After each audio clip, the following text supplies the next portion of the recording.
Welcome back, everyone, to another deep dive. It's great to be back. Yeah, always fun to delve into these fascinating lives. And today we're going to be looking at, well, I guess you could call him a bit more of a modern figure in the lineage of Lucasian professors of mathematics at Cambridge. Right. Sir James Lighthill, the 16th Holzer of the Post.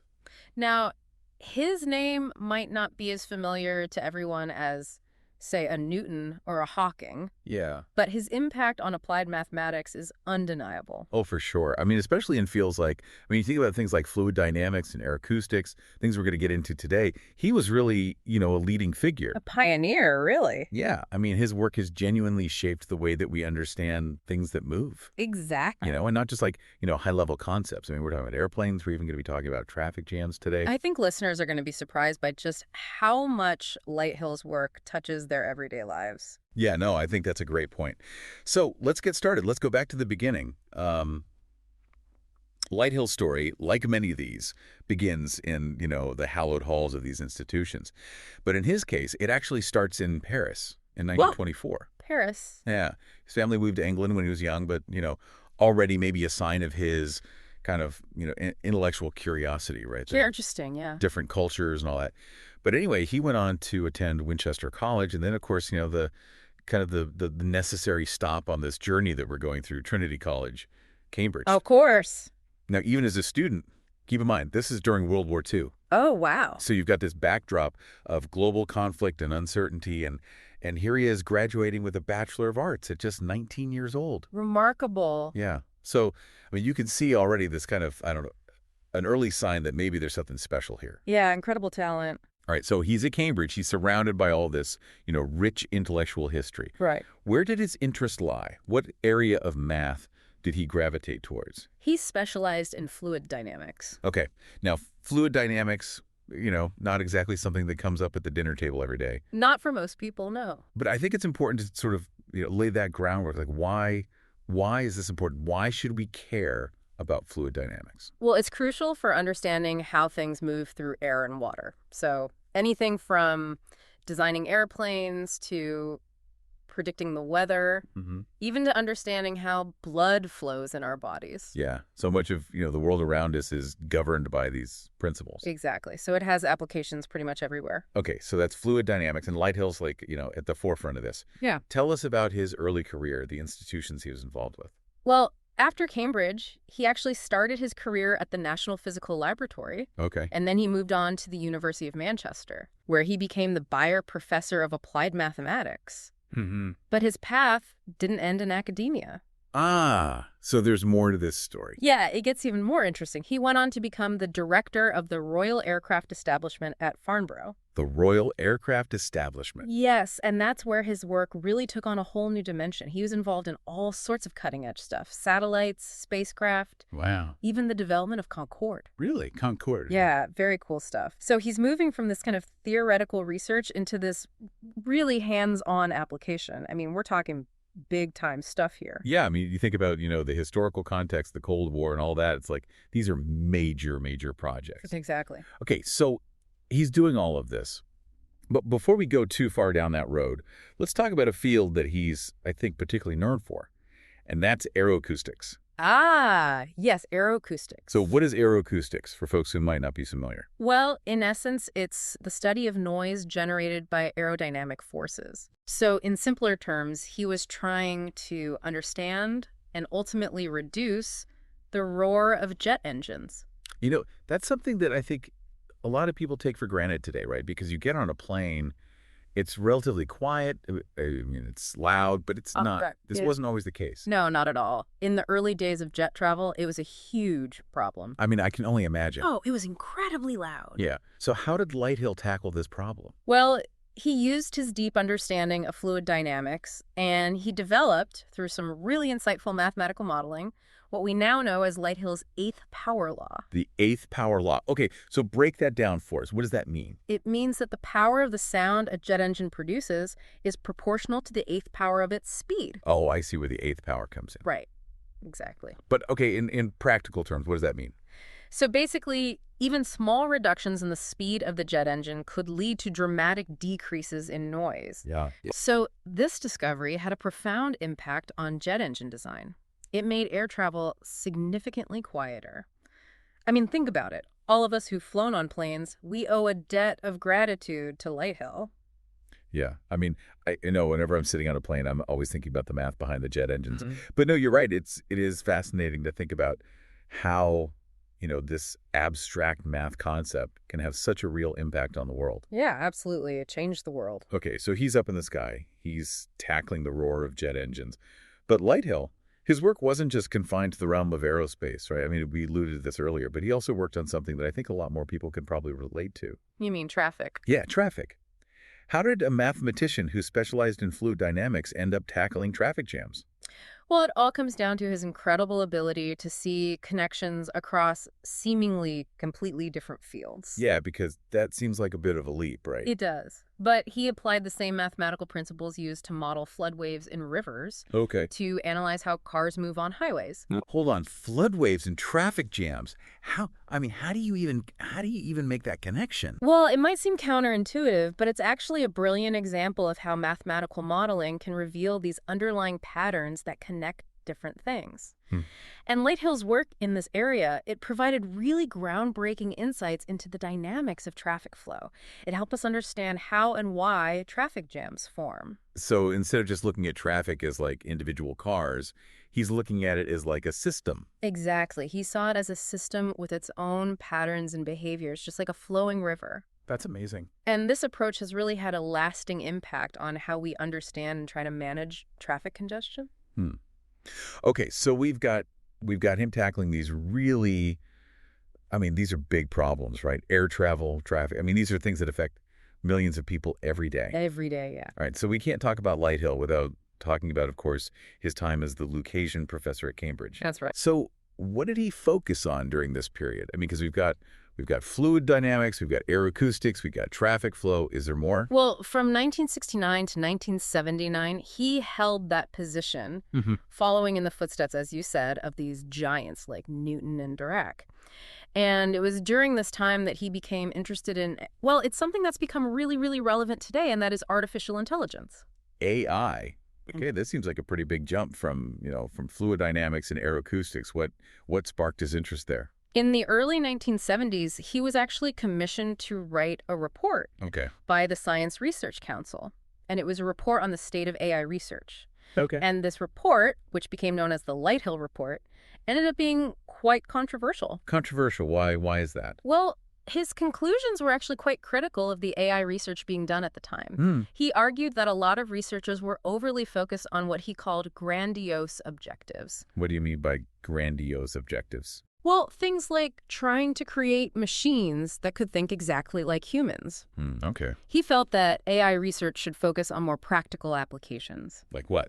What sorts of things? Things like, automating industrial processes or improving medical diagnosis, areas where AI could actually provide, tangible benefits to society. I mean, that's something that I think, even today, decades later, we're still grappling with that, right? The balance between the sort of big, ambitious goals of AI, like, general intelligence and things like that, versus, delivering things that can help us now.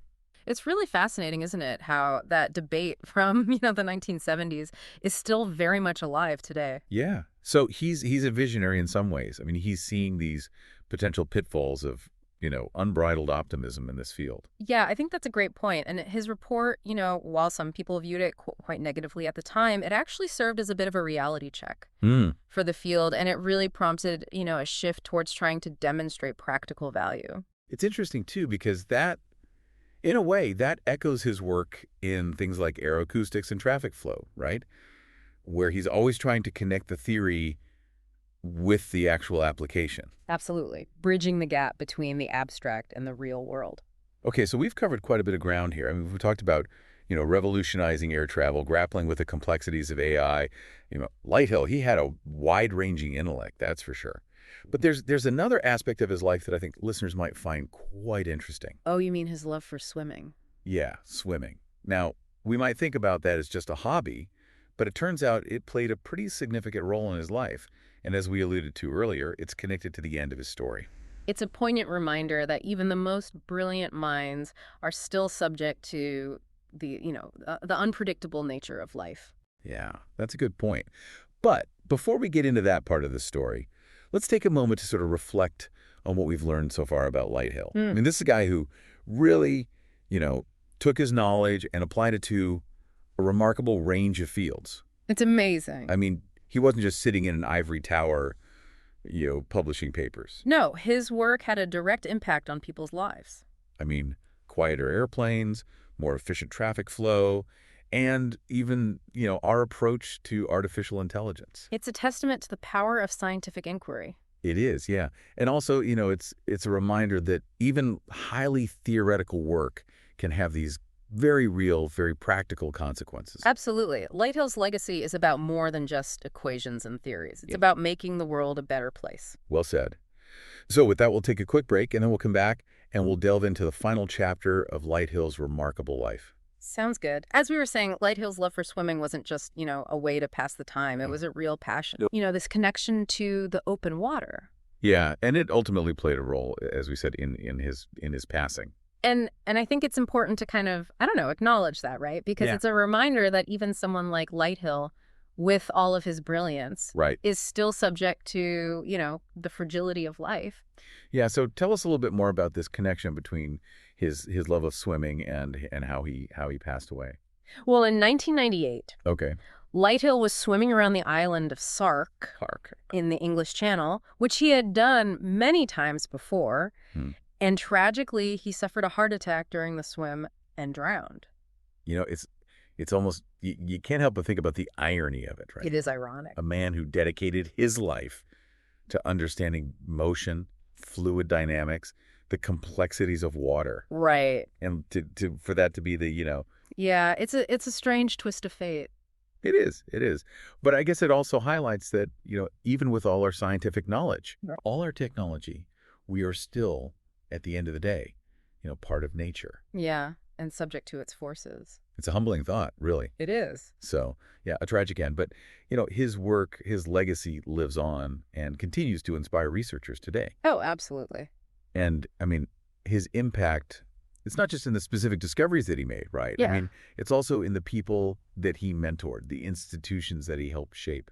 He had a profound influence on so many people. I mean, he was more than just a researcher, right? He was a teacher. He was a leader. Yeah. And I think what really strikes me about Lighthill is this ability to, bridge the gap between theoretical math and practical applications. Mm-hmm. Because it's one thing to, to understand the equations, but it's another thing entirely to be able to use that knowledge to solve real-world problems. Absolutely. And he was so good at that. He was a master of it. Yeah. And, we talked about his leadership roles earlier. Right. I mean, he held some really prominent positions, right? Yeah. Oh, he did, yeah. I mean, in addition to being director of the Royal Aircraft Establishment, he was also provost of University College London until 1989. Wow. After, he left his post as Lucasian professor. Yeah. So, I mean, he's moving between academia, government research, institutional leadership. Yeah. It's amazing how seamlessly he was able to navigate those different worlds. It really is. It speaks to his versatility, his ability to communicate with all sorts of different people. Mm-hmm. Because he wasn't just, a brilliant mathematician. You're but right. He was also, it seems, a very effective communicator, a leader who understood how to bring people together, how to get things done. Yeah. I mean, you have to be able to explain those complex ideas to people who maybe don't have a deep mathematical background. Yeah, for sure. So I think, we can safely say that Lighthill was a true polymath. A polymath, yeah. Someone who excelled in multiple disciplines and really, made significant contributions to both pure and applied mathematics. Absolutely. His impact is still felt today. It is. So as we're coming to the end of our deep dive here, what are some of the key takeaways, do you think, for listeners? What can we learn from this remarkable individual, from his life, his career? Well, I think one key takeaway is the importance of interdisciplinary thinking. Not being afraid to look at problems from different angles. Mm-hmm.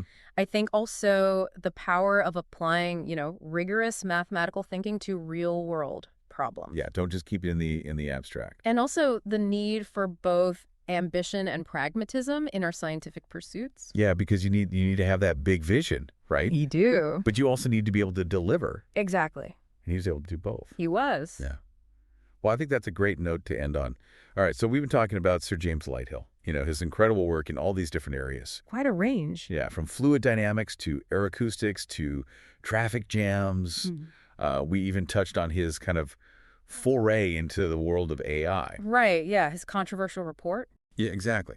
But, running through all of this, there's this other thread that we keep coming back to, and that's his passion for swimming. His love for the open water. Yeah, and as we alluded to earlier, this passion, well, it played a pretty significant role in the last chapter of his life. It did, yeah. He was, as we said, a dedicated open water swimmer, and he often sought, I guess you could say, solace and challenge in the sea. That vastness. Yeah, and in fact, he had successfully swum around the island of Sark in the English Channel, I mean, multiple times. Numerous times, yeah. Yeah. I mean, you talk about, physical endurance on top of, all the intellectual stuff. He really pushed himself. Yeah, he did. But sadly, it was during one of these swims in 1998 that tragedy struck. Right, yeah. So tell us what happened. Well, during a swim around Sark, he suffered a heart attack and drowned. Wow. Yeah, it was a real shock to the scientific community. And I think it was a reminder, as we've been saying, of the fragility of life. It's almost, I think you said ironic earlier, and it's hard not to think about it in those terms. Right, it is, yeah. A man who spent so much of his life understanding motion, particularly in fluids. Right, the very element. And to. Yeah, it's a strange twist of fate. It is. Yeah. But, as we've been saying, his work, his legacy lives on. It continues to influence people today. Absolutely. I think, Lighthill's impact is felt not just in his own research, but, think about all the students he mentored. Yeah. All the institutions that he helped to shape. Right. I mean, he was a builder, too, in a way. He was, yeah. Not just somebody who was kind of off in his own world doing his own thing. No, he really had this impact on the broader scientific community. Yeah.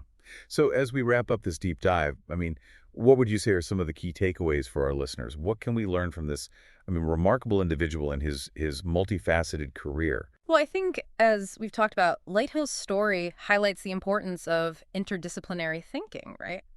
Not being afraid to look at problems from different angles, to see the connections between things that might seem completely unrelated. Yeah, floodwaves and traffic jams, who would have thought? Exactly. And also, the power of applying rigorous mathematical thinking to these real-world problems. Yeah, not just keeping it in the abstract realm. And also, I think, the need for both ambition and pragmatism in our scientific pursuits. You need to have that big vision, that drive to push the boundaries of knowledge. Right. But you also need to be able to deliver tangible results to make a real difference in the world. And Lighthill, he did both. He did. Yeah, he really did. Well, I think that's a great note to end on. So thank you to everyone for joining us on this deep dive into the life and work of Sir James Lighthill. It was a pleasure. A man whose intellectual curiosity and mathematical brilliance continue to inspire us all. Until next time, keep exploring, keep questioning, and keep diving deep. That's a great way to put it. Keep diving deep.